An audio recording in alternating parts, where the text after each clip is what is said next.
የወላይትኛ ቋንቋን ለማሳደግ በከተማው ባሉ የግልና የመንግስት ትምህርት ቤቶች ለወላይትኛ ቋንቋ ትምህርት ትኩረት ተሰጥቶ እንደሚሰራ የወላይታ ሶዶ ከተማ ትምህርት ቤቶች ጽሕፈት ቤት አስታወቀ። ነገር ግን በአዲሱ ካሪኩለም መሰረት ወላይትኛ ትምህርት ዝግጅት ከ10ኛ ክፍል በኋላ በሚቀጥሉት ክፍሎች አለመኖሩ ተማሪዎች በቋንቋው የሚሰጠውን ትምህርት በትኩረት እንዳይከታተሉ አድርጓል የሚሉት ደግሞ መምህራን ናቸው። በሌላ በኩል ደግሞ የወላይትኛ ቋንቋ በዞኑ የሥራ ቋንቋ ሆኖ እንዲያገለግል በትክክል አለመተግበሩ ተማሪዎች ለቋንቋው ያላቸው አመለካከት እንዲቀየር ምክንያት መሆኑንም ተጠቁሟል። ለትርንጎ ሙሉ ዘገባ እድገት እስራኤል። አንድ ቋንቋ ይወለዳል፣ ያድጋል፣ ይሞታል ሲባል ከሚገሉት ተርታ ሳንሆን ከሚያሳድጉት ውስጥ በመሆን በቋንቋው እድገት የራሳችን አሻራ ማኖርን ይጠይቃል። ለዚህ ደግሞ ታዳጊ ልጆች አእምሮ ላይ መስራትም ያስፈልጋል። የወላይትኛ ቋንቋን ለማሳደግ በተለያዩ ትምህርት ቤቶች ከቅድመ መደበኛ ጀምሮ በስርዓተ ትምህርት ውስጥ ተካቶ ትምህርት እየተሰጠ ይገኛል። ቋንቋውን ለማሳደግ መላው የብሔሩ ተወላጅና ባለድርሻ አካላት በትኩረት መስራት እንደሚገባ የወላይታ ሶዶ ከተማ ትምህርት መምሪያ ኃላፊ አቶ ለውጡ ሎሃ ተናግረዋል። ያው የወላይትኛ ቋንቋ እንደ አንድ ብሔር እንደማንኛውም ብሔረሰብ የሌሎች ቋንቋዎች በአካባቢያቸው እንደሚማሩት እንደ ከተማችንም በዚሁ ልክ ትምህርቱ እየተሰጠ ያለበት ሁኔታዎች አሉ። ነገር ግን ያው በሙሉ ማለት ትምህርቱ ያው በፊት እስከ 12 ድረስ ሲሰጥ የነበረበት ሁኔታዎች ነበሩ። በአዲሱ የትምህርት ካሪኩለም ላይም ደግሞ በተወሰኑ የትምህርት አይነቶች ላይ ትምህርቱ ታጥፈዋል። እንደ ሲቪክስ፣ እንደ አማርኛ፣ ስፖርት እንዲሁም ደግሞ ወላይትኛ ትምህርት ያው ከ11 እና 12 ላይ የለም። ነገር ግን እስከ 10ኛ ክፍል እየተሰጠ ያለበት ሁኔታዎች አሉ። የወላይትኛ ቋንቋ ለማሳደግ በከተማው ባሉ ትምህርት ቤቶች ትኩረት ተሰጥቶ ትምህርት እየተሰጠ ቢሆንም በአዲስ መልክ በተዘጋጀው ስርዓተ ትምህርት ውስጥ ትምህርት ዝግጅቱ ከ10ኛ ክፍል በኋላ አለመኖሩ ተማሪዎች እንዲዘናጉ ምክንያት መሆኑን የዘርፉ መምህራን አንስተዋል። ቋንቋ እንግዲህ ያው ቋንቋ ነው። ወላይትኛ ቋንቋም እንደ ሌላውም ቋንቋ እኩል ቫልዩ አለው። ይሄን ያለመረዳት አንዳንድ ሁኔታዎች አሉ። አይደለም እዚህ ግቢ ውስጥ ከውጭ የሚወሩ ወላይተኛ ምን ይጠቅማል? ለምን ትማራላችሁ? ወላይተኛ 11 እና 12 ወላይተኛ የለም። ስለዚህ ማትሪክ ላይ የሚመጣውን እኛ ብዙ ትኩረት አንሰጥም እያሉ ተማሪዎች ትንሽ ይዘናጋሉ። ባይሆን በማትሪክ ደረጃ 11ኛም ባይቋረጥና ቢማሩ 12ኛም ቢማሩ በማትሪክ ደረጃ እንደ ኮሌጅ አሁን ኮሌጅ እየተሰጠ ነው። ዩኒቨርሲቲም እየተሰጠ ነው። በትክክል እየሰጠ ነው። እገዛም እያደረግን ነው። ግን በማትሪክ ደረጃ ሳያቋርጥ እንደ ኬሚስትሪ፣ እንደ ፊዚክስ፣ እንደ እንግሊዝኛ፣ እንደ ጂኦግራፊ፣ ሂስትሪ ተምረው ጨርሰው በማትሪክ ደረጃ ቢፈተኑና አሁን ኮሌጅም የሚሰጠው ጥንካሬ ያገኛል። ተማሪዎችም ከሚያሳዩት ተነሳሽነት በላይ ሊነሳሱ ይችላሉ። መምህራን አክለው የወላይትኛ ቋንቋ እንደ ሌሎች ቋንቋዎች በዞኑ የሥራ ቋንቋ ሆኖ እንዲያገለግል የተወሰነ ቢሆንም በአተገባበር ላይ የሚታዩ ውስንነቶች ተማሪዎች ለቋንቋቸው ያላቸው አመለካከት እንዲዛባ አድርጓል ይላሉ።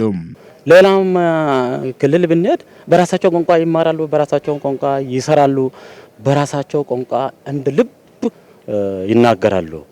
እኛ ጋር ሲመጣ ግን ወደ ቢሮ ስንሄድ በአማርኛ ነው የሚያስተናግዱን። ኢቭን የተጻፈ ምግብ ቤቶች፣ አልጋ ቤቶች፣ መንገድ ዳር ያሉ ሁሉ የተጻፈ ሁሉ በወላይተኛ ነው፣ በአማርኛ ነው የተጻፈው። ወላይተኛን የሚገልጽ የወላይታን ማንነት የሚገልጽ በወላይታ ላይ የለም። ወላይተኛ ቋንቋን ለማሳደግ መሰረቱ ማን ነው? መሰረቱ መጀመሪያ ህዝቡ ነው። ተማሪውም የህዝብ አካል ነው፣ እኛም የህዝብ አካል ነን። ስለዚህ ትምህርት ቤቱም የህዝብ አካል ነው። ትምህርት ቤቱ ቋንቋውን ለማሳደግ ጥረት ያደርጋል። በጣም ያደርጋል። ሃርድ ኮፒ ያቀርባል፣ ሶፍት ኮፒ ያቀርባል። የተዘጋጀውን ካሪኩለም አባስቶን ለተማሪዎች ለማዳረስ ጥረት ያደርጋል።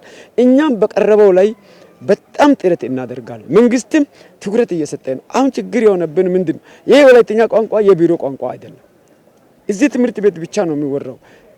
ናቹራሊ ወይም በተፈጥሮ ደግሞ በአካባቢ ይወራል እንደ መግባቢያ ቋንቋ። ተማሪዎች የወላይታን ባህልና ቋንቋ ጠንቅቀው አውቀው እንዲያድጉ ወላጆችና ጉዳዩ የሚመለከታቸው አካላት በቁርጠኝነት ሊሰሩ ይገባል የሚሉት ደግሞ የወላይታ ሶዶ ሁለተኛ ደረጃ ትምህርት ቤት ተማሪዎች ናቸው። ለተማሪ ፍላጎት ካለው ተማሪ በቃ ይሄንን ለማወቅ በተለይ አሁን አብዛኛው ጊዜ የወላይታ ልጆች ወላይትኛ ያወራሉ፣ ግን ይሄን አይደሉም። ከሌላ ሀገር ከሌላ ዞን የመጣ ተማሪ በቃ ወላይተኛ የማይችል ተማሪ በጣም ነው ወላይተኛ የሚወደው።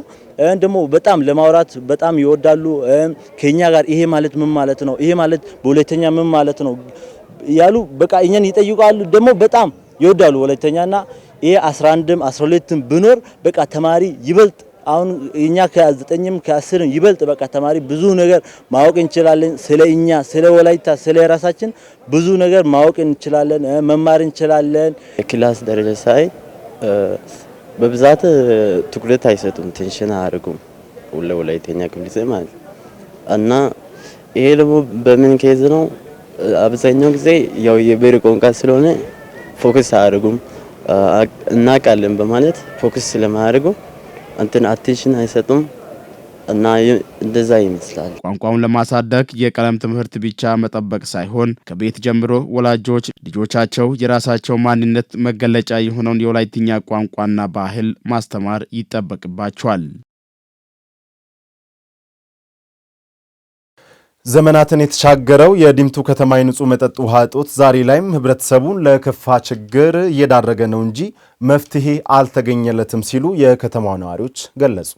የአካባቢው ነዋሪዎች አማራጭ በማጣት በሰው ጤና ላይ ከፍተኛ ጉዳት የሚያደርስ ውሃ ለመጠጣት መገደዳቸውን አክለዋል። ከንጹህ መጠጥ ውሃ ችግር ጋር ተያይዘው ከህብረተሰቡ የሚነሱ ቅሬታዎችን ለመፍታት በተደጋጋሚ ጥናት ቢደረግም ውጤት አለመገኘቱን የገለጹት የዲምቱ ከተማ ከንቲባ አቶ አሻግሬ ዮሐንስ ችግሩ ከከተማ አስተዳደሩ አቅም በላይ ነው ብለዋል። ባልደረባችን አማኑኤል ጃግሶ ወደ ስፍራው አቅንቶ ላዘጋጀው ጥንክር ውብሸት ጳውሎስ። ዘመናትን የተሻገረው የዲምቱ ከተማ የንጹህ መጠጥ ውሃ ችግር እንዲቀረፍ የአካባቢው ዜጎች በየጊዜው የተፈራረቁ የመንግስት አመራሮችን ደጅ አንኳኩተዋል። የተለያዩ ሚዲያዎችም በተደጋጋሚ ዘገባዎችም ችግራቸውን ዳሰዋል። ነገር ግን እስካሁን ድረስ ምላሽ ባለመገኘቱ ምክንያት የአካባቢው ህብረተሰብ በውሃ ችግር ለማህበራዊ ኢኮኖሚያዊና ለጤና ችግሮችም እየተዳረገ ነው። ዛሬም ብሶታቸውን ለመናገር ያልተሰላቹ የከተማዋ ነዋሪዎች አሁንም የሰውን ልጅ ለከፋ የጤና ችግር ሊዳርግ የሚችል ውሃ ከመጠጣት ይልቅ ሌላ አማራጭ አላገኘንም ባይ ናቸው።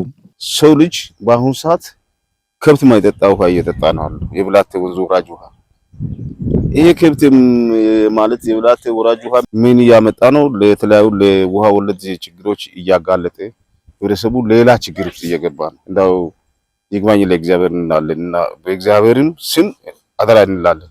አካባቢው ቆላማ ከመሆኑ አኳያ ከዛ ጋር በተያያዘ ደግሞ ንጹህ ውሃ ካለማግኘትም አኳያ በጣም ሰው ያለ ጊዜ የሚያረጅበት ሁኔታ አለ።